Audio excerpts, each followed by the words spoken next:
This week has not been a great one for LeBron James. One night before the season starts, it's revealed that his former Lakers teammate Russell Westbrook grew tired of his, quote, fake act, according to NBA writer Yaron Weitzman's new book. This, in Westbrook's view, was who LeBron was, and he was done putting up with it. Though their relationship began on a high note, it quickly fractured according to the book. It didn't help that the Lakers failed to meet expectations during Westbrook's 18 months with the team from 2021 to 2023, and Russell was the one shouldering much of the blame. The Athletic article goes on to say, while James appeared to defend his teammates with the media, it felt inauthentic to Westbrook.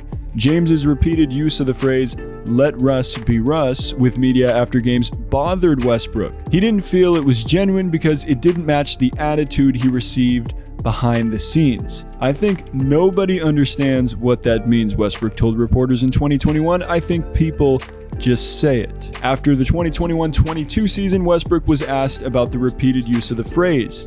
That wasn't true, Westbrook said, so let's be honest. The whole thing came to a breaking point early in the 2022-23 season when GM Rob Pelinka invited actor Will Smith to the practice facility as a special guest. James reportedly said, "Y'all got this," and walked out a back door. Anthony Davis soon followed right after him. The team was taken aback, and Westbrook asked if they were all leaving. Guard Patrick Beverley insisted the rest of the team had to stay and began arguing with Westbrook, who wondered why Davis and James were exempt from the visit. Head coach Darvin Ham eventually left the room and came back with James and Davis. When Smith arrived, James asked numerous questions about his new movie. The actor's visit is documented with a photo posted to the Lakers' social media accounts in which James is smiling and Westbrook is not. And here is that photo. Clearly not a happy Westbrook. Man, he looks like he could just slap someone in the face. "I hate that fake, you know what," Westbrook later told a teammate, according to Weitzman. "I just can't do it." Well, I guess we now know why Westbrook agreed to sign every jersey after the Kings preseason win over the Lakers this year, except for the Lakers one.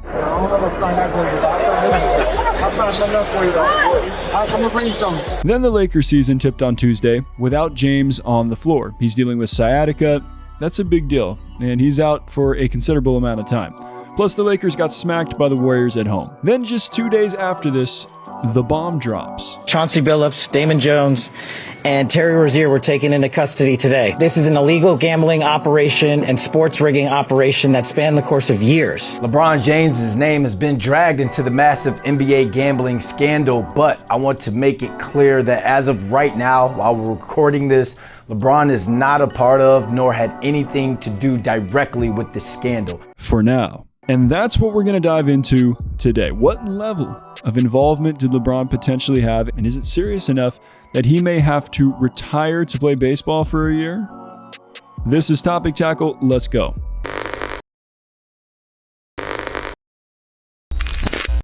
All right, let's pause for a quick shout out to Rakuten, who is not sponsoring this video, by the way. They're just the #1 option for cash back with online shopping. I use Rakuten, whether it's through the website or the app, every time I shop online, and I have a link in the description down below. Now, I'm completely transparent. This is an affiliate link. I will get credit if you go to this link, but most importantly, you will get credit, because when you spend $30, you'll get $30 back, and whatever store that you're shopping at, depending on the cash back that they're giving right now, you'll get that percentage back as well. It's legit. I've used this for years. Think about it like this. Support my channel through the link by buying whatever you want online. That's a pretty good deal, right? Let's get back to the video.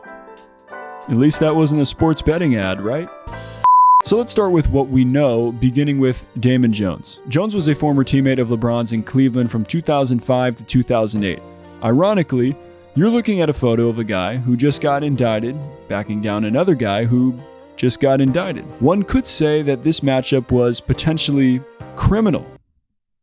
Okay, let's move on. Jones was a gambler, and LeBron knew this well. So much so that when the Cavs played the Wizards in the opening round of the 2006 playoffs, he reminded Gilbert Arenas of this in the most crucial moment of the game. Jones is horrible. Horrible. He was horrible. Horrible at cards. So he owed me money. So I always used to say, every time we played them, I always used to scream out, the landlord's hit. The landlord needs his rent money. So I told the coach, hey, anytime you put Damon Jones in, I'm going. I get why they call LeBron the petty king. Fast forward to 2009, and Jones had run his course in the NBA. He followed his NBA career with a year in Italy, something he later called a real waste. Eventually, the $22 million in salary that Jones had earned as an NBA player had evaporated due to expensive tastes and gambling. Jones tried twice to file for Chapter 13 bankruptcy in Texas in 2013 and again in 2015, but both cases were dismissed, which means creditors could continue pursuing the debts he owed. But with his connection to LeBron, Jones would eventually get back on his feet and return to Cleveland alongside James in 2014. He was considered a shooting consultant who could theoretically work with any player either on the Cavs or in the G League. Jones joked to a team source, "They asked me for my resume. I went out on the floor and made 8 of 10. I said, there's your expletive resume." Okay. In his first season, Jones begrudgingly accepted a role as an assistant for Cleveland's G League affiliate. By year 2, as Tyronn Lue stepped into the head coaching role for the Cavaliers, he promoted Jones to his staff on the Cavs. Jones coached the Cavs Summer League team in 2017 and told The Athletic, "One thing I've done, I've matured. I'm way more humble than I was." But that sentiment wasn't necessarily echoed by Cavs players. I don't know if there is anybody who likes to listen to his voice more than Damon Jones. Kevin Love told The Athletic in 2018. In March 2018, Jones made news for the wrong reason. Cavs assistant got into a verbal altercation with player J.R. Smith, who threw a bowl of tortilla soup at Jones in irritation. As Tyronn Lue was dismissed as Cleveland's coach in 2019, so was Jones dismissed from the coaching staff. But just a few years later, in 2022, there he was, back by LeBron's side, this time in LA with a role that, well, no one was really able to describe. He was kind of just around, said one team source. He was a vibes guy, another team source said, in describing Jones as someone well-stocked with outlandish stories, good cigars, and plenty of time on his hands. Okay, so what was this time, you ask? Well, while it was time to help rebound in drills and work with LeBron during pregame shoot-around, it was apparently also time to use his Lakers access to make some cash on the side. Sources told the Post that Jones sent a message to one of the betting ring members on February 9, 2023, urging him to place a large bet on the Lakers' opponent, the Milwaukee Bucks, because James would be out with an injury that night. Get a big bet on Milwaukee tonight before the information is out, is what the text message read. So the player, whom sources identified as James, didn't play that night after reporting a lower body injury, and the Lakers lost. Yikes. So in America, we go by innocent until proven guilty, right? And so far, there hasn't been anything reported to suggest that LeBron told Jones to take this action. A league source with the knowledge of the situation told The Athletic that James was unaware that Jones shared information about his playing status. Okay, but the simple fact that James was so closely associated with Jones, the fact that Jones wouldn't have been anywhere near the Lakers that season if not for LeBron, definitely raises suspicion. But look, I'm a glass half full kind of guy. Maybe LeBron was legitimately trying to help the man, give him a sense of purpose after multiple instances of poor decision making over his life.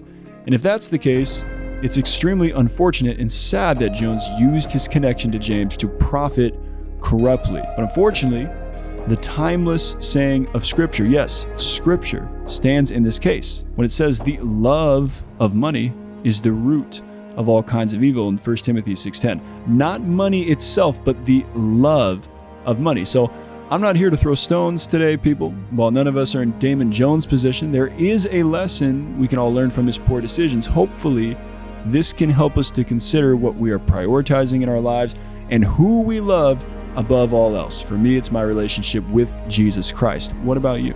All in all, things aren't going good for LeBron in the opening week of the 2025 season. And while I don't think we'll be seeing James on the baseball diamond anytime soon, this definitely isn't what he had in mind to begin what could be his final year in the league. Big could. by the way. So what do you think about LeBron's name being dropped in this entire operation? Is it something? Nothing? Well, whatever it ends up being, I'll keep you all updated right here on Topic Tackle. And in the meantime, feel free to stick around and check out the documentary on 2025 SGA versus 1996 MJ in the bottom right-hand corner of your screen, and I'll be back with another episode of Topic Tackle coming soon. As always, stay solid, people.